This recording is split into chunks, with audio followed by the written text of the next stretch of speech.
I swear, the moment she lowered herself into that chair, my chair, something shifted in the room. Like gravity pulled differently. Like everything I'd been holding back snapped its leash and came clawing to the surface. She didn't ask, didn't glance around, just walked in, dropped her purse with a soft thud, and curled into my seat like it was made for her. Legs tucked under, one arm draped lazily over the back, her fingers trailing along the leather as if memorizing it. Her gaze found mine and held it.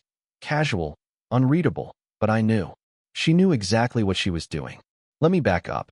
Her name's Sienna, my best friend's younger sister. You know those girls who aren't loud about it, but somehow command attention just by existing? That's her. Understated, but devastating. She's the kind of beautiful that makes you forget what you were saying mid-sentence. Not because of makeup or clothes. Though, let's be honest, the way she wears a white t-shirt and ripped jeans should be illegal, but because of the way she moves. Like the world's in slow motion, just trying to catch up. I hadn't seen her in years. Not since she left for college. But she came back for the summer, and my best friend, her brother, asked if she could crash at our place for a while. I said yes. Too fast. The first few days were normal enough. Polite small talk, shared coffee in the kitchen, passing each other in the hallway. Nothing dangerous. Nothing overt. But then came that night. I'd just gotten home late from work. She was already there. Lights low, one lamp on. A record playing something slow and smoky in the background. She was barefoot, hair pulled up messily, wearing an oversized button-down that didn't look like hers. And then, she sat in my chair. The only real piece of furniture I cared about. The one I sank into after long days. The one no one else ever touched. And there she was. Knees tucked, collarbone catching the lamplight, shirt sliding off one shoulder like it didn't belong to her. I didn't think you'd mind, she said, barely above a whisper. But her eyes said something else. Something bold. Something wickedly aware. I stood there for a beat too long. Long enough for the air between us to heat, hum. I should have said something. Told her to move. Reminded her who that chair belonged to. But I didn't. Because in that moment, watching her sink deeper into it, watching her body mold to where mine usually rested, all I could think was, God, I want to touch her. But I couldn't. I shouldn't. She was forbidden. And she was just getting started. I didn't sleep that night. Every time I closed my eyes, all I saw was her in that chair. Curled up, lips parted in thought, one bare foot resting where mine usually did. The image played in loops, like a dream I didn't want to wake from, or a warning I should have listened to. The next morning, everything should have snapped back to normal. She was in the kitchen when I walked in, humming something soft, barefoot again, the same oversized shirt hanging loose over her frame. She didn't look at me right away, but I could feel her, sense her, the way you feel heat before you see the flame. Coffee? She asked, like nothing had happened. But something had. There was a charge in the room now. Invisible, but unmistakable. Like a wire pulled too tight. I nodded, leaning against the counter, watching her move. She had this unhurried rhythm, like she lived in her own tempo. Like she knew I was watching and let me. She passed me the mug, her fingers brushing mine. Light, innocent, accidental. Except it didn't feel accidental. It felt intentional. And that terrified me more than I wanted to admit. Because it meant this wasn't just in my head. It meant she was playing too. Later that day, I found myself working from home, half my brain on spreadsheets, the other half stuck on the way her eyes lingered too long. I tried to shake it off, remind myself who she was. Who I was. That line I wasn't supposed to cross. But that evening, it blurred again. She came into the living room, hair damp from a shower, wearing a tank top and soft cotton shorts that clung to her hips like a whisper. She sat, again, in my chair. Only this time, she stretched out slowly, like a cat, her legs draping over the armrest, the shirt riding up just enough to make me forget how to breathe. You always sit here, huh? She said, looking up at me with that playful smile that didn't reach her eyes. You noticed? Her eyes flicked to mine, slow and deliberate. I notice a lot of things. And that's when I knew. She wasn't just sitting in my chair. She was inviting me into something dangerous. Something we wouldn't come back from. My heart thudded. My skin burned. I stood there, frozen, until she shifted slightly, just enough space beside her to sit, if I dared. I didn't move. But she did. She uncrossed her legs and reached for the remote, her shirt lifting again, revealing the smallest sliver of skin just above her waistband. "So, what are we watching tonight?" Like it was just another evening. Like the air wasn't thick with something unspoken. And I realized she was waiting to see how far I'd let this go.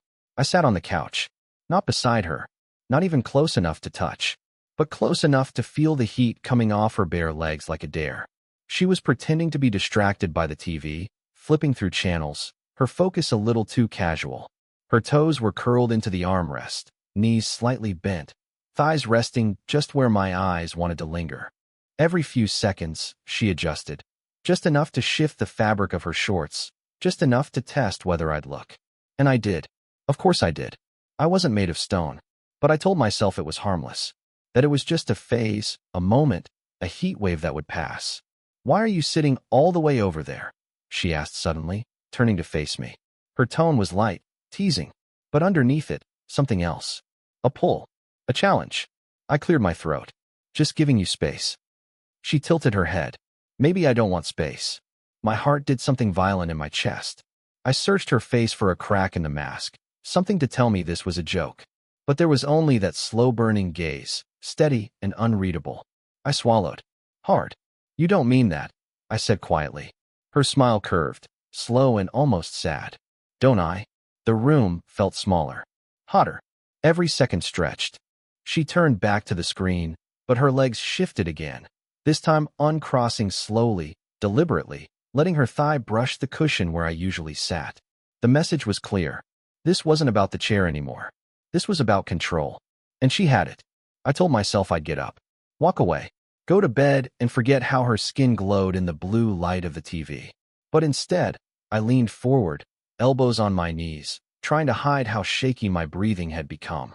She noticed. Of course she did. Her voice came softer this time. "You ever wonder what would happen if we stopped pretending?" I turned to her. Our eyes met. Everything else fell away. All the rules. All the reasons why we shouldn't.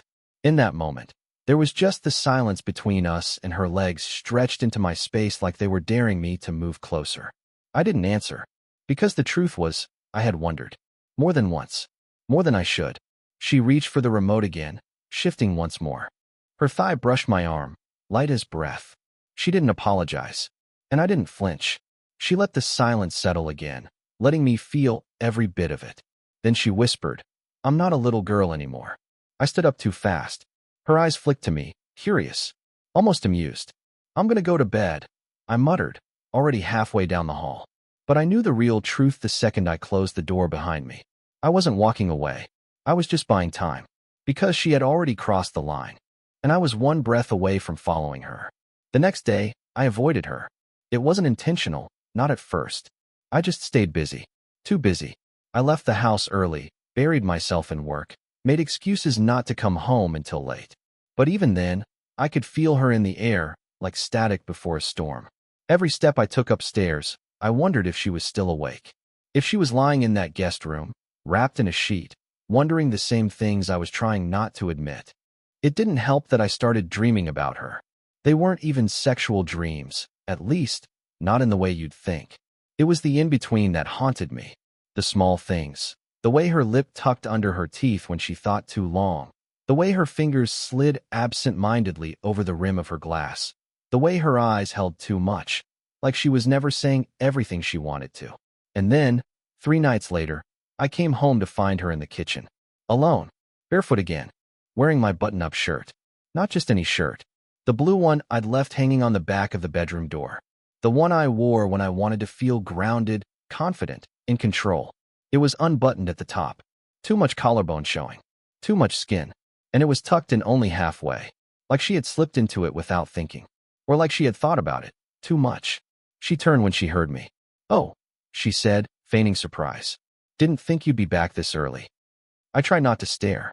Failed. "Didn't mean to borrow this," she added, tugging at the hem. I was cold. Her voice was too soft. Too careful. Like she wasn't sure how far to push. I should have asked her to take it off. Instead, I said, "It looks better on you." She froze. Just for a second. Then her lips curled into a quiet, knowing smile. There was no recovery after that. I moved past her toward the fridge, needing space. Air. Something. But when I opened the door, she came up behind me. close enough that I felt her breath on my neck. She wasn't touching me. Not yet, but her presence was like a hand on my skin. "You've been avoiding me," she said quietly. "I've been working. You've been hiding." I didn't answer. She stepped closer.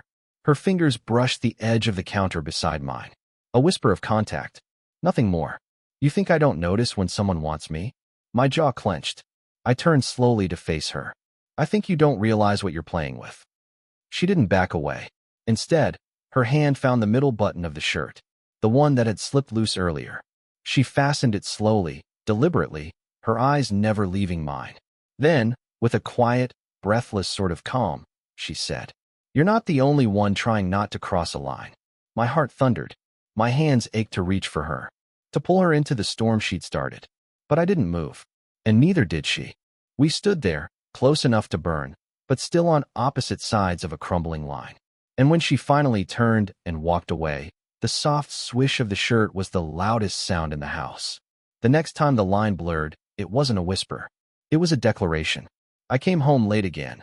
Habit, or maybe self-preservation. I needed the hours outside these walls to convince myself I still had control. But when I pushed open the door to my bedroom, I felt it before I saw her. Sienna. In my room. Not by accident. Not looking for something. Not lost or curious. She was sitting on my bed, one leg tucked under, the other stretched out, her bare foot brushing the edge of the comforter. Her phone was in her lap, forgotten. Her hair was down this time, falling in soft waves over one shoulder. She looked up when I entered, and there was no guilt in her eyes. Only invitation. "You weren't answering your texts," she said simply. I hadn't seen them. Didn't need to. Because the message was already here. In the way she was leaning back on one hand. In the way the lamp behind her painted her in golds and shadows. In the way her body looked like it had already been in this bed, like it belonged here. "I didn't know we texted now," I said, trying for lightness. It came out hoarse. Her lips parted. That half-smile that always held too much. "You've been pretending I don't exist all week," she said. "I figured I'd remind you." She stood. Slowly. Every movement deliberate. The silence wrapped around us like heat. "This is your space," she added, running her hand over the dresser as she passed it. "But I've been in it longer than you think." I watched her fingertips skim over the edge of my desk. "My books. My chair. I've sat here," she whispered, brushing the armrest. "Laid here." She turned, her eyes meeting mine. "Smelled your shirts." My breath caught. She walked toward me, barefoot again, of course, and stopped just close enough that the scent of her shampoo reached me. Lavender. Vanilla. Warmth. "Do you know what it's like," she asked softly, "to be around someone who makes you ache?" I couldn't speak. She reached up then, slowly, and adjusted the collar of my shirt like it was nothing. Like it wasn't the most intimate thing anyone had done to me in months. Her fingers lingered against my chest. Barely there. I should have stepped back. Instead, I whispered, "You're playing with fire." Her eyes flickered. "I want the fire." I clenched my fists, every muscle in my body pulled tight. "I can't," I breathed. "You know I can't." "I know you want to." Silence. Thick. Heavy. Trembling. And then, finally, she stepped back. But not out of surrender. Out of strategy. "I'll leave," she said. "But don't pretend you didn't let me in." And just like that, she walked past me, shoulder brushing mine, soft and slow and final. She didn't slam the door. She didn't have to. The storm had already started.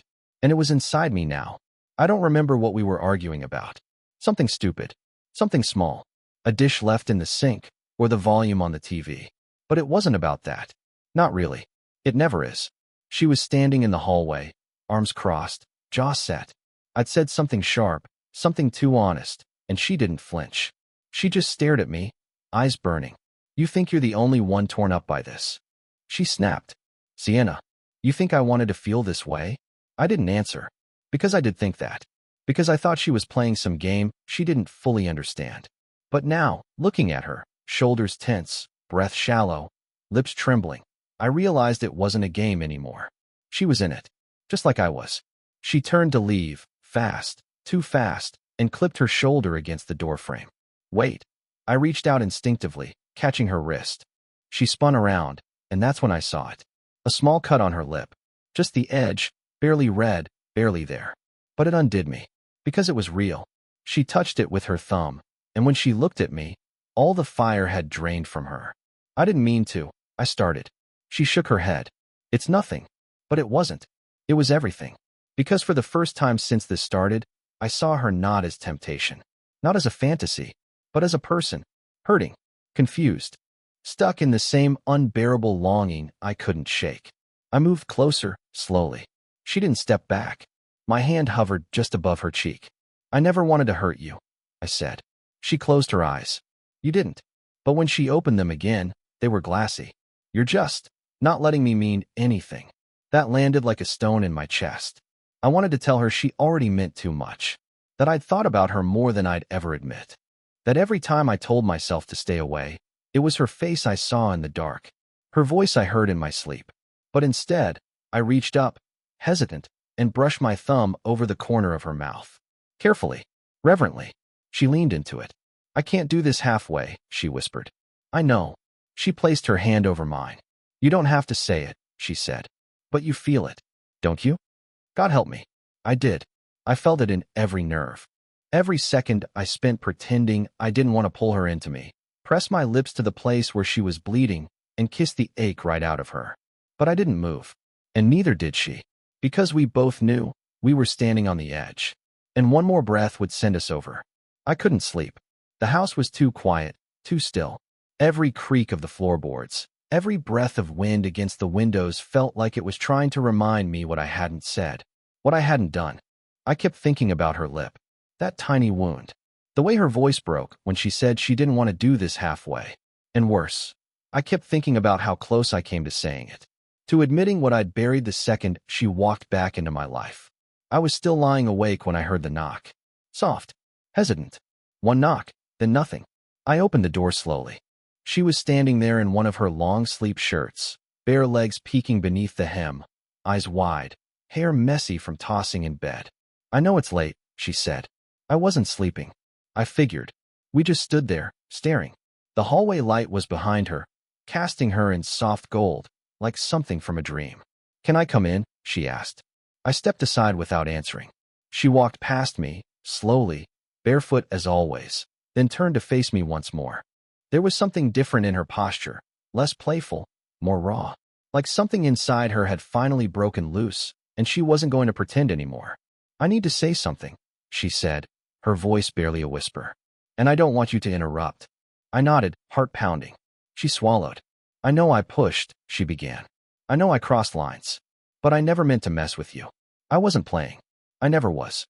I started to speak, but she held up a hand. You always looked at me like I was a kid. And I hated it. Not because I wanted your attention, but because I already had it, and you refused to see me. I stared at her, stunned. She stepped closer. Every time you looked away, every time you walked out of a room when I entered, I felt it. The same thing you felt. The pull. She was in front of me now. Close enough that I could see the place on her lip where the cut was fading. Close enough that I could feel the warmth of her skin through the air between us. I used to wonder if I made it up. If it was all in my head. But now I know, she whispered, eyes locking on mine. I know it was always me. My breath caught. Sienna, I don't want you to fix this, she said. I just want you to feel it. With me. Just once. She reached for my hand, slowly. And when her fingers slid into mine, it wasn't fire anymore. It was surrender. And I was already falling. I lifted my hand to her face, my thumb brushing her cheek. And for the first time, she didn't smile. She closed her eyes and leaned in, breath against breath, heartbeat against heartbeat. Everything we'd been holding back trembling between us like glass about to shatter. And then, she whispered against my mouth. Tell me I'm not the only one. I couldn't lie. And I didn't. We didn't kiss. Not then. We could have. God, we were so close. Our foreheads touched, our breaths tangled, and I could feel her lips trembling with the weight of all she hadn't said until now. But I didn't move forward. And neither did she. Because that moment wasn't about taking. It was about knowing. The kind of knowing that changes everything. Not because something happens, but because you realize it already has. We stood there for what felt like a lifetime. Her hands in mine. My thumb against her cheek. The air between us thick with every silent confession we'd ever swallowed. She opened her eyes first. And smiled. Not the playful, teasing one I knew too well, but something softer. Sadder. Like she understood this could only exist in a moment, not a lifetime. Thank you, she whispered. For what? For not pretending anymore. I exhaled. My hands were still shaking. She pulled back, slowly, like it hurt to let go. But she did. She walked to the door, paused with her fingers on the handle, and without turning around, she said, "If things were different." "They're not," I said gently. And she nodded. That night, I didn't sleep. But it wasn't torment. It was clarity. Because I knew I could have crossed the line. But it wasn't there anymore, not in the way it used to be. It had become something else. An understanding. A moment. Sienna moved out 2 weeks later. Her internship ended. Her bags were packed. Her room empty. We hugged in the driveway. Long quiet. Her brother didn't notice the way her hand lingered on my shoulder, or how my eyes followed her until her car disappeared down the street. We never talked about that night again. Not in words. But sometimes I still see her on social media, smiling in the California sun, hair longer, eyes softer. And sometimes, in the middle of some quiet evening, I'll find myself standing by that chair again. The one she once sat in like she owned it. And I'll remember how, for a brief, wild moment, she did.